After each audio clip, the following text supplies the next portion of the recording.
आज जिला Congress committee SC/ST cell Kullu द्वारा जो आज अंबेडकर जयंती के अवसर पर कार्यक्रम आयोजित किया गया। अच्छा, दोबारा से बोलूं ना। आप सभी का स्वागत है। आज जिला Congress committee SC/ST cell Kullu द्वारा अंबेडकर जयंती के उपलक्ष्य में कार्यक्रम आयोजित किया गया, बैठक आयोजित की गई। इसमें मुझे भाग लेने का मौका मिला। कल हिमाचल दिवस है और हिमाचल दिवस के अवसर पर माननीय मुख्यमंत्री ठाकुर सुखविंदर सिंह सुक्खू जी द्वारा मुझे इस कार्यक्रम की अध्यक्षता करने के निर्देश जारी हुए हैं और इस कार्यक्रम हेतु मैं आज कुल्लू में आया था और मेरा सौभाग्य है कि आज मुझे इस अंबेडकर जयंती के कार्यक्रम में भाग लेने का मौका मिला। मैं सर्वप्रथम स्वर्गीय डॉक्टर भीमराव अंबेडकर जी को श्रद्धा सुमन अर्पित करता हूं और समानता के अधिकार के लिए जो जीवन भर उनका संघर्ष रहा और आज जिस तरह से स्वतंत्र हम भारत में अपना जीवन यापन कर रहे हैं और जो संविधान की रूपरेखा जो उन्होंने दी है और पूरे देश के लिए आज एक चिंता का विषय है कि उनके द्वारा जो संविधान भारतवर्ष के लिए दिया गया था, हर नागरिक के अधिकारों को जो जिसमें उसमें संजोया गया था, लेकिन आज जिस तरह से वर्तमान परिदृश्य में संविधान की धज्जियां उड़ाई जा रही हैं और आज ये चिंता का विषय है। आज हमने संकल्प लिया इस अंबेडकर जयंती के कार्यक्रम में कि हम सभी एकजुट होकर ऐसी ताकतों का विरोध करेंगे, ऐसी ताकतों से लड़ाई जारी रखेंगे जिसकी नींव जो है स्वर्गीय भीमराव अंबेडकर जी ने रखी थी कि स्वतंत्रता तभी संभव होती है, भले ही हम स्वतंत्र देश में हम रह रहे हैं, लेकिन जब तक सामाजिक स्वतंत्रता हमें नहीं मिलती है हम वास्तविक रूप से हम स्वतंत्र नहीं होते हैं। तो आज हमें सामाजिक स्वतंत्रता के लिए एकजुट होकर हमने ये संकल्प लिया और आने वाले 2024 के जो लोकसभा चुनाव में उन ताकतों को आईना दिखाने का जो हमने एक निश्चय लिया है। मैं समझता हूं कि आज हम कांग्रेस के जो कार्यकर्ता यहाँ पर इकट्ठे हुए थे, आने वाले समय में इन बातों का जवाब देंगे। बहुत सी घटनाएं हुई हैं आज देश में, जिस तरह की घटनाएं हो रही हैं, आज संविधान खतरे में है। इन सभी बातों को देखते हुए कांग्रेस ही एकमात्र विकल्प है। कांग्रेस की विचारधारा सभी वर्गों को साथ लेकर चलने की विचारधारा है और आज देश के हर एक नागरिक को सुरक्षा प्रदान करने के लिए कांग्रेस का सत्ता में आना बहुत जरूरी है। अभी प्रदेश में सरकार बनी है और आने वाले समय में 2024 के लक्ष्य को लेकर हम चल रहे हैं और 2024 में हमारा लक्ष्य रहेगा कि हिमाचल प्रदेश में 4 सीटें जो है कांग्रेस की जो है लोकसभा की जीतें। इसी उद्देश्य से जो है आज हमने यहाँ पर चर्चा करी, इस बात पर भी चर्चा करी। माननीय मुख्यमंत्री सुखविंदर सिंह सुक्खू जी ने जब शपथ ली और शपथ लेने के बाद मैं समझता हूं कि हिमाचल प्रदेश के इतिहास में वो पहले ऐसे मुख्यमंत्री बने हैं जिन्होंने परंपरा को तोड़ते हुए, क्योंकि अक्सर होता यह है कि जब मुख्यमंत्री शपथ लेते हैं तो वो सबसे पहले अपने सचिवालय में कार्यभार संभालने जाते हैं, लेकिन वो ऐसे पहले मुख्यमंत्री थे कि जो सचिवालय ना जाकर वो अनाथाश्रम गए और अनाथाश्रम में उन बच्चों से मिले जिनके माता पिता नहीं थे। इससे उनकी सोच का पता लगता है, क्या उनके भावना रही है, ये इस बात को दर्शाती है। और उन्होंने ये बात उसी दिन कह दी थी कि इन बच्चों के माता भी सरकार है, पिता भी सरकार है। इसी उद्देश्य से, इसी दृष्टिकोण से उन्होंने ये नीति बनाई और सुखाश्रय कोष के लिए 101 करोड़ रुपए की तुरंत प्रभाव से जो 101 करोड़ रुपए की राशि स्वीकृत करी। और आज उन बच्चों का और जो अभी बजट सेशन जो अभी संपन्न हुआ है, उस बजट सेशन में सुखाश्रय कोष को लेकर और इन बच्चों के भविष्य को देखते हुए एक बिल पास किया जिसमें इनको हर वो सुविधाएं मिलेंगी जो आज हमारे घर के बच्चों को मिलती हैं। उनको ये कोई दया भावना नहीं है, ये उनका अधिकार है। और उस अधिकार को, उस पे मोहर लगाई है इस बजट सेशन में, एक कानून बनाया जिसके तहत उन बच्चों का भविष्य सुरक्षित है। मैं धन्यवाद करना चाहता हूं माननीय सुखविंदर सिंह ठाकुर जी का, जिन्होंने इस दूरदर्शी सोच से और अपना मन की जो भावना को जो है उन्होंने प्रैक्टिकल शेप दी। आज उन बच्चों का भविष्य सुरक्षित है। इसी तरह से जो 13 नई योजनाएं जो उन्होंने यहाँ पर इस बजट सेशन में जनित की योजनाएं जो लागू करने का निश्चय किया है और उसमें बजट का प्रावधान किया है, उसमें कुल्लू जिले के लिए भी बहुत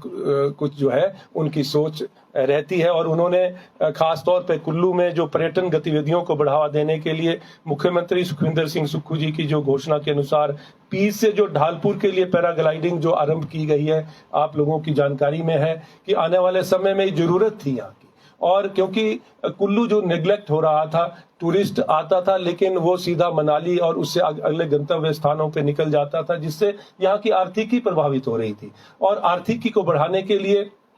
ये एक बहुत बड़ी योजना जो है कुल्लू वासियों के लिए आ रही है, जिससे कि जो हमारे पर्यटक जो बाहर से आ रहे हैं वो आकर्षित होंगे और एक यहाँ पर उनको रुकने की व्यवस्था भी होगी, आपकी आर्थिकी बढ़ेगी कुल्लू के लोगों की। और इसी तरह से कुल्लू सहित जो लग घाटी और खरान घाटी से में युवाओं को रोजगार व स्वरोजगार के जो अवसर उपलब्ध होंगे। और इसी तरह जो भुंतर में धार्मिक दृष्टि से जो महत्वपूर्ण संगम स्थल की जो पर्यटन की दृष्टि से विकसित किया जाएगा, ये भी एक फैसला जो है सरकार ले रही है। और जो धार्मिक दृष्टि से जो महत्वपूर्ण बिजली महादेव को 240 करोड़ रुपए की लागत से रोपवे से जोड़ा जा रहा है। एक बहुत बड़ा प्रोजेक्ट है। और माननीय मुख्यमंत्री महोदय दिल्ली के दौरे पर केंद्रीय मंत्री श्री गडकरी जी से मिले थे और उसमें मेरा सौभाग्य था कि मैं भी उनके साथ था उस समय। और स्थानीय विधायक और सीपीएस सुंदर सिंह ठाकुर जी भी उस बैठक में थे। तो सुंदर सिंह ठाकुर जी की तरफ से यह आग्रह किया गया था कि बिजली महादेव में एक ऐसी परियोजना शुरू की जाए जिससे कि यहाँ पर पर्यटक जो आकर्षण का केंद्र बने पर्यटकों के लिए, और साथ ही यहाँ की आर्थिकी बढ़ाने में भी ये सहायक सिद्ध होगी। तो ये इस योजना के लिए 240 करोड़ रुपए स्वीकृत किए गए और जल्दी ही जो इसका काम शुरू होके और इसकी सुविधा जो है यहाँ के पर्यटकों को मिलेगी और हमारे जो यहाँ कुल्लू के स्थानीय लोग हैं उनकी आर्थिकी बढ़ाने में सहायक होगी। इस तरह की और अन्य योजनाएं जो हमारी जिस तरह से पिछले लंबे समय से जो भूतनाथ पुल का जो मुरम्मत का कार्य जो रुका पड़ा था उसको आरंभ कर दिया गया है। इसी तरह से जो यहाँ पर हॉस्पिटल जो जैसे मुझे जानकारी मिली है कि आसपास के बहुत बड़ा इलाका जो है वो यहाँ पर उससे यहाँ की सुविधाएं लेता है। उसमें जो यहाँ पर अल्ट्रासाउंड की मशीन की जो सुविधा जो है लोगों के लिए यहाँ पर दे दी गई है। डॉक्टर्स की जो कमी थी हॉस्पिटल में, क्योंकि ये विभाग स्वास्थ्य विभाग भी मेरे पास है, तो मैं ये कहना चाहूंगा कि जो आज इस अभी लगभग 100 दिन से कुछ समय अधिक हुआ है और इस 3-4 महीनों के अंदर अंदर जो यहाँ की जो कमियां थी, डॉक्टर्स की जो कमियां थी उनको डॉक्टर को पूरा कर दिया गया है। आने वाले समय में और भी कोई यहाँ पर रिक्वायरमेंट होगी उसको भी पूरा किया जाएगा। और इसी तरह से जो दवाइयों की दुकान जो यहाँ पर मुफ्त दवाइयों की दुकान आरंभ की गई है, जहाँ 402 प्रकार की दवाइयां निशुल्क जो है उपलब्ध करवाई जाती हैं। ये अभी हमने छोटे से कार्यकाल में यहाँ के लिए जो कार्य किए हैं, ये एक बहुत बड़ी सोच है हमारे माननीय मुख्यमंत्री सुखविंदर सिंह ठाकुर जी की और स्थानीय जो यहाँ के प्रतिनिधि हैं श्री सुंदर सिंह ठाकुर जी द्वारा इन बातों को रखा गया था और ये बातें जो है तुरंत प्रभाव से लागू कर दी गई हैं। इनको मानकर मैं समझता हूं कि जो कांग्रेस सरकार, जब भी कांग्रेस सरकार प्रदेश में बनी है तो जनहित योजनाओं जो लंबित पड़ी हैं उनको तेजी मिली है। और आने वाले समय में भी जिस तरह से हमारे माननीय मुख्यमंत्री जी चाहते हैं कि हिमाचल प्रदेश एक हरित प्रदेश के रूप में विकसित हो और इलेक्ट्रिकल व्हीकल जो है वो एक पर्याय बनने जा रहा है आने वाले, जैसे डीजल और पेट्रोल की जो गाड़ियां हैं। 2026 का लक्ष्य रखा गया है, 2026 तक हिमाचल प्रदेश पूर्ण रूप से जो है इलेक्ट्रिकल व्हीकल्स यहाँ पर जो है चलेंगी। ये इस कार्य को लेकर योजना शुरू हो गई है और हिमाचल प्रदेश में HRTC विभाग एक ऐसा विभाग बना है जिसमें सभी गाड़ियां जो सरकारी तौर पे, बसों को दूसरे चरण में बदला जाएगा, लेकिन अभी प्रथम चरण में जो सरकारी विभाग की गाड़ियां हैं वो पूरी की पूरी इलेक्ट्रिकल व्हीकल जो है वहां पर चल रही हैं और वहां पर कोई भी डीजल और पेट्रोल की गाड़ी नहीं चल रही है। और इसी तरह से एक बजट इसमें जो हमने चुनाव से पूर्व भी बात रखी थी कि हमारी ग्रामीण आर्थिकी को बढ़ावा देने के उद्देश्य से दूध की एक योजना हम लेकर आएंगे। हमने 10 गारंटी योजनाओं में एक गारंटी योजना ये भी थी। उसी के तहत हमने हिमगंगा की दूध की योजना शुरू की है और उसमें बजट का प्रावधान रखा गया जिसके तहत 80 रुपए लीटर जो गाय का दूध और 100 रुपए लीटर जो है भैंस का दूध खरीदा जाएगा। और उससे जो हमारे गांव की आर्थिकी बढ़ेगी, हमारी क्योंकि मातृशक्ति ज्यादातर उनका ज्यादा योगदान रहता है इस कार्य में, तो उनकी भी जो क्योंकि और वो स्वावलंबी बनेगी। हमारे माननीय मुख्यमंत्री जी का ये सोच है कि हमारे युवाओं को रोजगार के साधन सृजित हों। हमारी जो मातृशक्ति है, महिलाएं जो कि समाज में 50% भागीदारी रखती हैं, उनके वो स्वावलंबी बने, इसी दृष्टिकोण से जो है वो योजनाएं हम लेकर आ रहे हैं। आने वाले समय में आप देखेंगे कि हिमाचल प्रदेश में जो ग्रीन हाइड्रोजन और ग्रीन जो अमोनिया, क्योंकि जो ये फ्यूचर फ्यूल है और इसको लेकर एक बहुत बड़ी योजना जो है प्रदेश सरकार लेकर आ रही है। ये माननीय मुख्यमंत्री जी की सोच है और ये जब पूर्ण रूप से विकसित होगी तो इसमें मैं आपको बताना चाहूंगा कि हिमाचल प्रदेश पूरे देश में सबसे अग्रणी राज्य के रूप में उभरेगा, जिसकी आर्थिकी जो है पूरे देश में सबसे अधिक होगी, क्योंकि हमारे पास हाइड्रो पावर है, हमारे पास सोलर एनर्जी पावर है और जब इसका कॉम्बिनेशन है ये ग्रीन एनर्जी है, क्योंकि थर्मल पावर जो है, थर्मल एनर्जी जो है वो ग्रीन एनर्जी में नहीं आती। तो जब ये हाइड्रो पावर और सोलर एनर्जी का जो कॉम्बिनेशन बनता है ये ग्रीन एनर्जी में आता है और ये हिमाचल प्रदेश को एक गिफ्ट मिला है नेचर की तरफ से। और इसका दोहन करने के बाद जब ये हम अपनी आर्थिकी को बढ़ाएंगे तो पूरे राष्ट्र में, पूरे भारतवर्ष में हिमाचल प्रदेश की आर्थिकी जो है सर्वोच्च स्थान पे होगी। ऐसी योजना जो है हमारे माननीय मुख्यमंत्री द्वारा लाई जा रही है, सरकार द्वारा लाई जा रही है। तो इन बातों को लेकर मैं ये कहना चाहूंगा कि आज जो ये उम्मीदें हैं प्रदेश के जो वासियों की, जिन्होंने जनादेश जो इस चुनाव में कांग्रेस पार्टी के पक्ष में दिया, कांग्रेस से सरकार बनाई, उनकी उम्मीदों के अनुरूप हम कार्य कर रहे हैं और उनकी उम्मीदों से भी बढ़ चढ़ कार्य करने का प्रयास करेंगे, यही मैं कहना चाहता हूं। और आने वाले समय में आप देखेंगे कि जनहित की और बड़ी योजनाएं हम लेकर आ रहे हैं। हमारा फोकस जो है इंफ्रास्ट्रक्चर को मजबूत करना है, शिक्षा का ढांचा मजबूत करना है और शिक्षा के ढांचे को मजबूत करने के उद्देश्य से हर विधानसभा क्षेत्र में माननीय मुख्यमंत्री द्वारा एक की सोच के तहत डे बोर्डिंग स्कूल जो है विकसित करने का शुरू करने का एक निश्चय लिया गया है और उसके लिए हर विधानसभा क्षेत्र में जमीन भी जो है चिन्हित कर ली गई है। और इसी तरह कुल्लू विधानसभा क्षेत्र में भी जो है वो कुल्लू जिला में जो 4 विधानसभा क्षेत्र आते हैं, चारों विधानसभा क्षेत्र में जमीन चयनित कर ली गई है और आने वाले समय में हमारे यहाँ के जो छात्र छात्राएं हैं उनको इसकी सुविधा मिलेगी। और ये जो स्कूल होगा, ये स्कूल बहुत अच्छे स्टैंडर्ड का स्कूल होगा। जिस तरह से शहरों में पब्लिक स्कूल और कॉन्वेंट स्कूल होते हैं, उससे भी बेहतर सुविधाएं जो है इस स्कूल में होगी, शिक्षा में गुणवत्ता होगी। इसी उद्देश्य को लेकर जो है ये स्कूल विकसित किए जा रहे हैं। और मैं धन्यवाद करना चाहूंगा माननीय मुख्यमंत्री जी का कि जिनकी सोच से आज जो है हिमाचल प्रदेश प्रगति की ओर जो है आगे कदम बढ़ा रहा है। आप सभी का बहुत बहुत धन्यवाद। जय हिंद, जय हिमाचल। ये पूछेंगे प्रश्न आपके कोई प्रश्न? सर, एक तो ये है कि जो क्षेत्रीय अस्पताल कुल्लू में जो MCH है उसकी पोस्टें सुनिश्चित नहीं है, क्योंकि आप कह रहे हैं आपके पास भी ये विभाग है, तो उसके लिए क्या प्रावधान किया जाएगा भविष्य में? आने वाले समय में हमने ये भी एक फैसला लिया है प्रदेश सरकार ने कि हर विधानसभा क्षेत्र में एक आदर्श हॉस्पिटल के रूप में एक हॉस्पिटल को विकसित किया जाएगा। उसमें कुल्लू का जो हॉस्पिटल है, इसमें भी जो आप ये बता रहे हैं कि स्पेशली डॉक्टर्स की जो मदर चाइल्ड, तो इसमें जो हाँ उसमें जो है आने वाले समय में जो है ये जो इस मांग को पूरा किया जाएगा और इस बारे में निर्णय लिया जाएगा सरकार द्वारा। आपने गारंटियों की बात की, तो ये गारंटी दी महिलाओं को 1500 रुपए देने की, जिसका कांग्रेस को चुनाव में काफी फायदा भी हुआ, लेकिन अब जो 4 नंबर तरीके से देने की बात हो रही है उसमें भी उन महिलाओं को शामिल किया जिनको ऑलरेडी पहले से पेंशन मिलती है,